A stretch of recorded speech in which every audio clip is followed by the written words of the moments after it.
Good morning, everybody. My name is Lori, and today we are going to be reading Giraffes Can't Dance by Giles Andre and illustrated by Guy Parker Reese.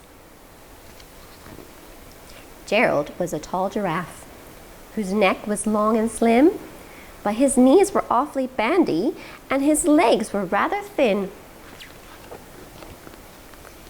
He was very good at standing still and munching shoots off trees, but when he tried to run around, he buckled at the knees. Now, every year in Africa, they hold the jungle dance, where every single animal turns up to skip and prance.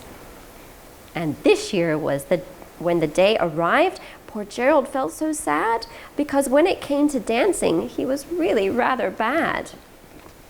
The warthogs started waltzing, and the rhinos rock and rolled. The lions danced a tango, which was elegant and bold.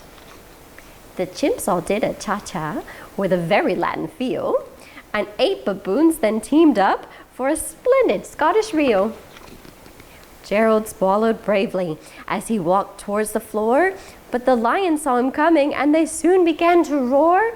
"Hey, look at clumsy Gerald!" The animals all laughed. "Giraffes can't dance, you silly fool! Oh, Gerald, don't be daft!" Gerald simply froze up. He was rooted to the spot. "They're right," he thought. "I'm useless. Oh, I feel like such a clot." So he crept off from the dance floor and he started walking home. He'd never felt so sad before, so sad and so alone.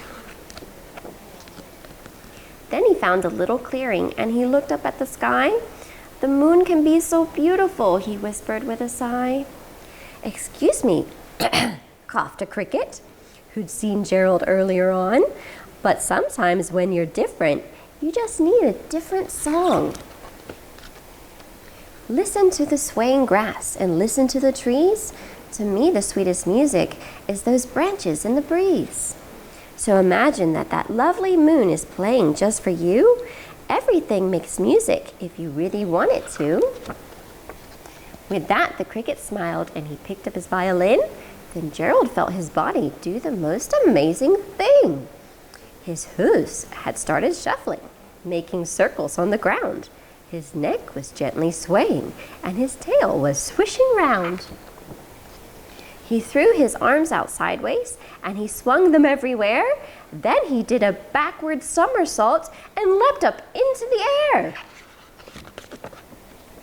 Gerald felt so wonderful. His mouth was open wide. "I'm dancing! Yes, I'm dancing! I am dancing!" Gerald cried. Then one by one, each animal who'd been there at the dance arrived while Gerald boogied on and watched him quite entranced. They shouted, "It's a miracle! We must be in a dream. Gerald's the best dancer that we've ever seen."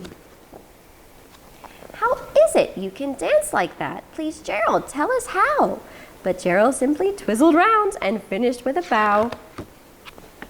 Then he raised his head and looked up at the moon and stars above. "We all can dance," he said, "when we find the music that we love."